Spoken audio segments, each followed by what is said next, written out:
बेजमीने किसानां ते खेत मजदूरां नूं कैप्टन सरकार दी वड्डी सौगात 2,85,000 लाभपात्रियां लई 590 करोड़ दी कर्ज माफी दा कीता ऐलान। 20 अगस्त नूं वंडे जाणगे कर्ज माफी दे चैक। केंद्र सरकार दा अपने मुलाजमां नूं तोहफा, महंगाई भत्ता 17 तो वधा के 28% कीता। मोदी कैबिनेट ने दित्ती मंजूरी। 1 जुलाई तो लागू होवेगा फैसला।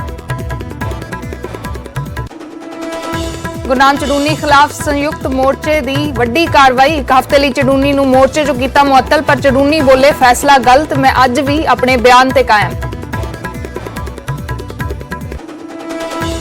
पंजाब दीआं जथेबंदियां दा ऐलान। बीजेपी नूं छड्ड के पंजाब च बाकी सियासी धिरां दा नहीं करांगे विरोध। 22 जुलाई नूं पार्लीमेंट घेराव लई जाणगे 200 किसान।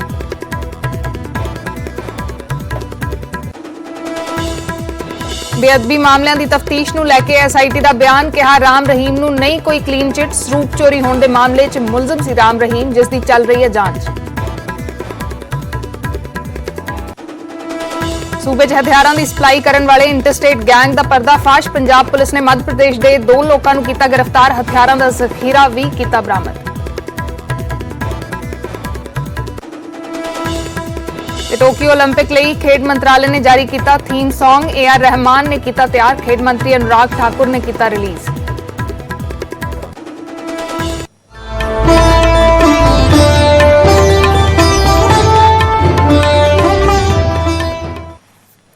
सत श्री अकाल। न्यूज़ 18 पंजाब हरियाणा हिमाचल देख रहे दर्शकों का स्वागत। मैं हां अर्शदीप संधू। शुरुआत करते हैं वड्डी खबर दे नाल। कैप्टन सरकार दा वड्डा ऐलान आया है। खेत मजदूरां ते जमीन रहत किसानां दे लई ऐलान किया गया है। 590 करोड़ दी कर्ज माफी दा ऐलान किया गया।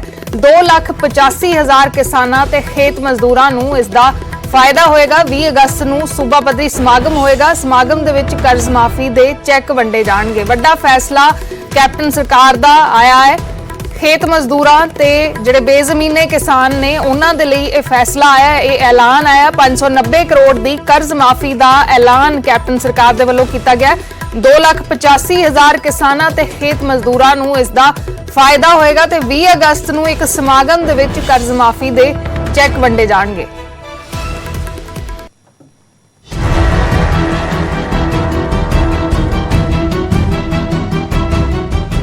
चोणां दे माहौल च कैप्टन सरकार ने किसानां दे लई कर्ज माफी दी नवीं किश्त दा ऐलान कर दिता है, जिसदा सीधा फायदा बेजमीने किसानां ते मजदूरां नूं होएगा। नवीं किश्त 590 करोड़ दी होएगी, जिस च 2,85,000 तो ज्यादा खेत मजदूर शामिल ने ते 20 अगस्त दी तारीख तय की गई है, जिस दिन राज पद्धरी प्रोग्राम विच कर्ज माफी दे चैक वंडे जाणगे।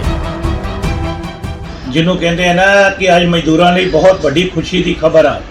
अज 2.25 लाख मजदूरां दे कर्जे माफ होए आ ते 600 करोड़ तो वध दी ये राशि रखी जा रही है। अज मैनू खुशी इस गल दी है कि अज गरीबां दे घरां दे विच चानन मनारा बने ने कैप्टन अमरिंदर सिंह। 2017 च किसान कर्ज माफी सब तो वड्डा चुनावी वादा सी, इसलिए अगले चोणां दीआं तैयारियां तो पहला कैप्टन दा यह ऐलान बेहद अहम हो जाता है। सरकार हुण तक कुल 4624 करोड़ का कर्जा माफ कर चुकी है ते दावा यह है कि इसका फायदा सूबे के करीब 5,64,000 किसानों नूं पहुंचा है। पिछले 4 साल के दौरान सरकार ने दलितां ते पिछड़े वर्गां नूं भी कर्ज तो राहत दी है ते सरकारी आंकड़े दसदे ने कि हुण तक SC कॉरपोरेशन का 58.39 करोड़ जबकि BC वर्ग का 20.71 करोड़ कर्ज माफ हो चुका है।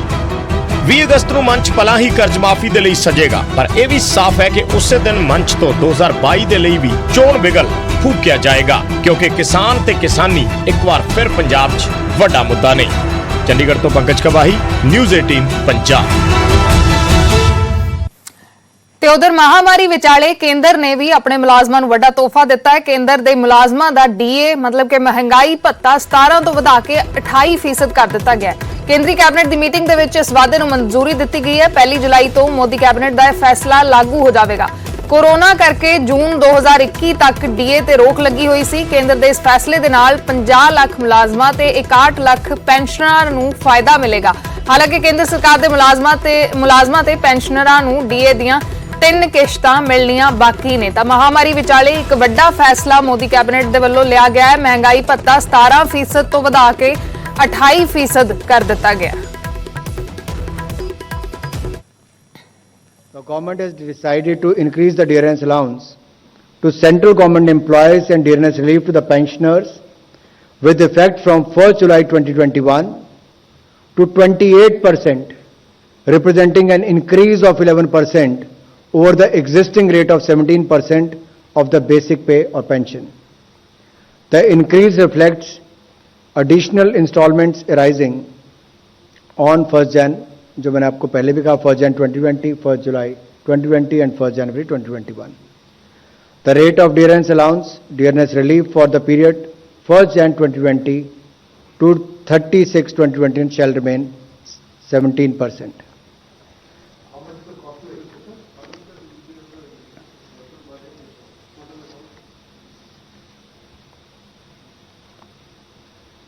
इसका लगभग 34,400 करोड़ रुपए का प्रतिवर्ष इसका प्रभाव पड़ता है। 401 करोड़, 34,401 करोड़। ਅੱਗੇ ਵਧਦੇ ਹਾਂ, ਗੱਲ ਕਰਦੇ ਹਾਂ ਕਿਸਾਨ ਮੋਰਚੇ ਦੀ। ਸੰਯੁਕਤ ਕਿਸਾਨ ਮੋਰਚੇ ਨੇ ਕਿਸਾਨ ਆਗੂ ਗੁਰਨਾਮ ਸਿੰਘ ਚੜੂਨੀ ਨੂੰ 7 ਦਿਨ ਦੇ ਲਈ ਮੋਰਚੇ ਚੋਂ ਸਸਪੈਂਡ ਕਰ ਦਿੱਤਾ ਹੈ। ਨਾ ਸਟੇਜ ਤੇ ਚੜਨਗੇ, ਨਾ ਸਟੇਜ ਤੋਂ ਬੋਲਣਗੇ। ਪਰ ਚੜੂਨੀ ਨੇ ਸੰਯੁਕਤ ਮੋਰਚੇ ਦੇ ਇਸ ਫੈਸਲੇ ਨੂੰ ਗਲਤ ਕਰਾਰ ਦਿੱਤਾ ਹੈ ਤੇ ਆਪਣੇ ਬਿਆਨ ਤੇ ਕਾਇਮ ਰਹਿਣ ਦੀ ਗੱਲ ਕਹੀ ਹੈ।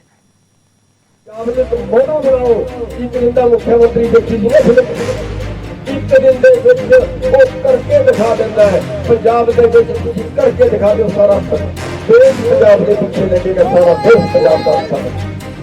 ਗੁਰਨਾਮ ਸਿੰਘ ਚੜੂਨੀ ਦੇ ਇਸ ਸੁਝਾਅ ਨੇ ਪੰਜਾਬ ਦੇ ਕਿਸਾਨ ਆਗੂਆਂ ਨੂੰ ਉਹਨਾਂ ਦੇ ਖਿਲਾਫ ਖੜਾ ਕਰ ਦਿੱਤਾ। ਆਲਮ ਇਹ ਹੋ ਗਿਆ ਕਿ ਖੁਦ ਕਿਸਾਨ ਆਗੂਆਂ ਨੂੰ ਚੜੂਨੀ ਦੇ ਖਿਲਾਫ ਫੈਸਲਾ ਸੁਣਾਉਣਾ ਪਿਆ।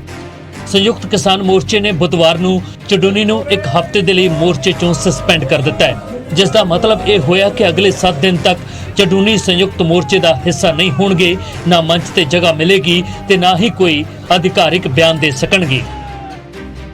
ਇਸ ਵੇਲੇ ਅਸੀਂ ਮੋਰਚਾ ਲੜ ਰਹੇ ਹਾਂ, ਇਸ ਵੇਲੇ ਕੋਈ ਰਾਜਨੀਤੀ ਨਹੀਂ ਕਰ ਰਹੇ। ਬਾਰ-ਬਾਰ ਕਹਿਣ ਦੇ ਬਾਵਜੂਦ ਉਹ ਫੇਰ ਅਸੀਂ ਉਹਨਾਂ ਦੇ ਬਿਆਨ ਕੰਡੈਮ ਕਰਦੇ ਰਹੇ, ਉਹ ਫੇਰ ਬਿਆਨ ਦਿੰਦੇ ਰਹੇ। ਅੱਜ ਉਹਨਾਂ ਦੀ ਇਸ ਕਾਰਵਾਈ ਲਈ ਅਸੀਂ 7 ਦਿਨ ਲਈ ਉਹਨਾਂ ਨੂੰ ਸਸਪੈਂਡ ਕੀਤਾ ਹੈ ਔਰ 7 ਦਿਨ ਕੋਈ ਬਿਆਨ ਨਹੀਂ ਦੇ ਸਕਣਗੇ, ਸਟੇਜ ਤੇ ਨਹੀਂ ਜਾ ਸਕਣਗੇ, ਇਦਾਂ ਦੀ ਉਹਨਾਂ ਤੇ ਪਾਬੰਦੀ ਲਾਈ ਹੈ। ਕਿਸਾਨ ਆਗੂ ਨੇ ਸਾਫ਼ ਕੀਤਾ ਕਿ ਫਿਲਹਾਲ ਉਹਨਾਂ ਦਾ ਫੋਕਸ ਸਿਰਫ ਖੇਤੀ ਕਾਨੂੰਨਾਂ ਦੇ ਖਿਲਾਫ ਅੰਦੋਲਨ ਤੇ ਹੈ, ਨਾ ਕਿ ਚੋਣਾਂ ਤੇ। ਇਸ ਲਈ ਪੰਜਾਬ ਦੀ ਕੋਈ ਵੀ ਕਿਸਾਨ ਜਥੇਬੰਦੀ ਫਿਲਹਾਲ ਚੋਣਾਂ ਵਿੱਚ ਉਤਰਨ ਦੇ ਮੂਡ ਦੇ ਵਿੱਚ ਨਹੀਂ ਹੈ, ਜਦਕਿ ਇਸ ਕਾਰਵਾਈ ਦੇ ਬਾਵਜੂਦ ਵੀ ਗੁਰਨਾਮ ਸਿੰਘ ਚੜੂਨੀ ਆਪਣੇ ਪੁਰਾਣੇ ਬਿਆਨ ਤੇ ਕਾਇਮ ਨੇ। ਉਹ ਸਾਫ਼-ਸਾਫ਼ ਕਹਿੰਦੇ ਨੇ ਕਿ ਸੰਯੁਕਤ ਕਿਸਾਨ ਮੋਰਚੇ ਨੇ ਗਲਤ फैसला किया है।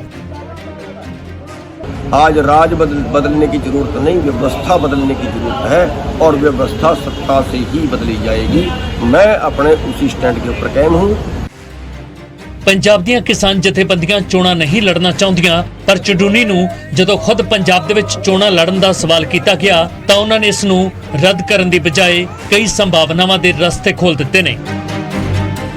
गुरनाम सिंह चड़ूनी पंजाब से इलेक्शन लड़नगे?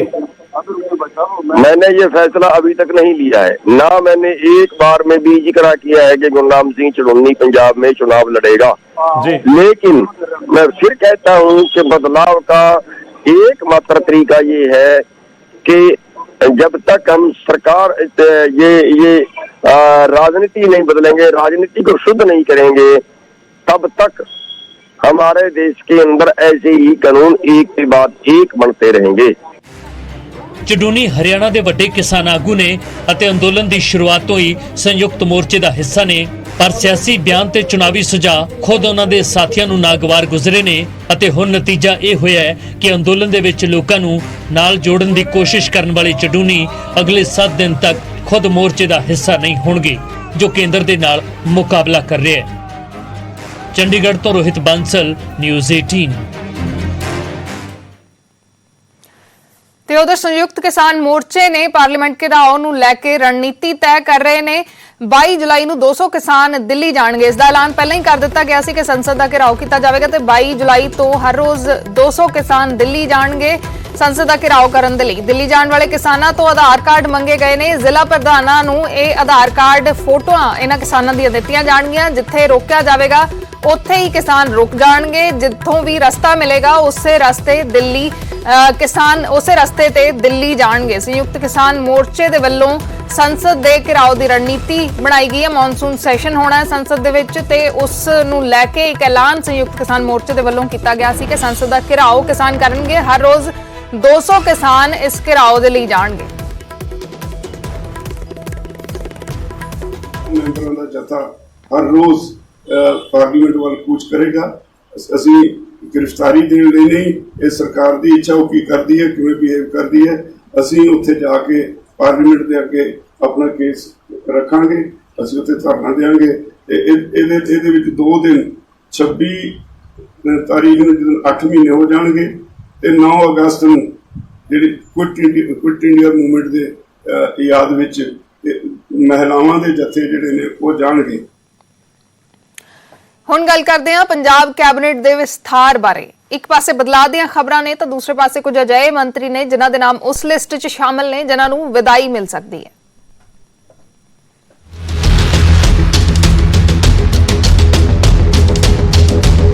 ਪੰਜਾਬ ਕਾਂਗਰਸ ਦੇ ਵਿੱਚ ਵੱਡੇ ਬਦਲਾਅ ਦੀਆਂ ਕਿਆਸ-ਰਾਈਆਂ ਦੇ ਵਿਚਾਲੇ ਕੁਝ ਚਿਹਰਿਆਂ ਤੇ ਖਾਸ ਨਜ਼ਰਾਂ ਟਿਕੀਆਂ ਹੋਈਆਂ ਨੇ, ਕਿਉਂਕਿ ਇਹਨਾਂ ਨੂੰ ਲੈ ਕੇ ਸਿਆਸੀ ਗਲਿਆਰਿਆਂ ਦੇ ਵਿੱਚ ਚਰਚਾਵਾਂ ਜ਼ੋਰਾਂ ਤੇ ਨੇ ਕਿ ਬਦਲਾਅ ਦੇ ਵਿੱਚ ਇਹਨਾਂ ਤੇ ਵੱਡਾ ਅਸਰ ਪੈ ਸਕਦਾ ਹੈ।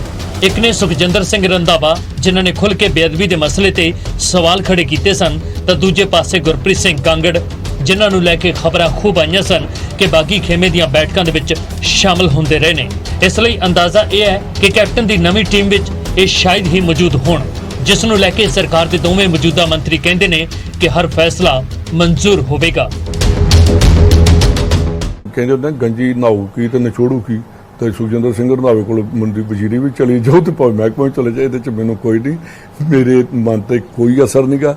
ਮੈਨੂੰ ਜੋ ਕਾਂਗਰਸ ਨੇ ਦਿੱਤਾ ਬਹੁਤ ਜ਼ਿਆਦਾ ਕੁਝ ਦਿੱਤਾ, ਤੇ ਇਸ ਕਰਕੇ ਮੈਂ ਤਾਂ ਤੁਹਾਨੂੰ ਇੱਕ ਗੱਲ ਹੀ ਕਹਦੀ ਕਿ ਸੁਖਜਿੰਦਰ ਸਿੰਘ ਰੰਧਾਵੇ ਕੋਲ ਡਿਪਾਰਟਮੈਂਟ ਚਲਾ ਜਾਏ, ਮਿਨਿਸਟਰਸ਼ਿਪ ਚਲੀ ਜਾਏ, ਇਹਦੀ ਮੇਰੇ ਲਈ ਕੋਈ ਮਾਨੇ ਨਹੀਂ ਰੱਖਦੀ। ਮੇਰੇ ਲਈ ਕਾਂਗਰਸ ਹੈ ਸਭ। ਕਰਨਾ ਫੈਸਲਾ ਹਾਈ ਕਮਾਂਡ ਨੇ, ਹਾਈ ਕਮਾਂਡ ਫੈਸਲਾ ਕਰੂਗੀ, ਜੋ ਕਰੂਗੀ ਸਿਰ ਮੱਥੇ ਪ੍ਰਵਾਨ ਕਰਨਾ ਪੈਂਦਾ ਹੀ ਹੈ।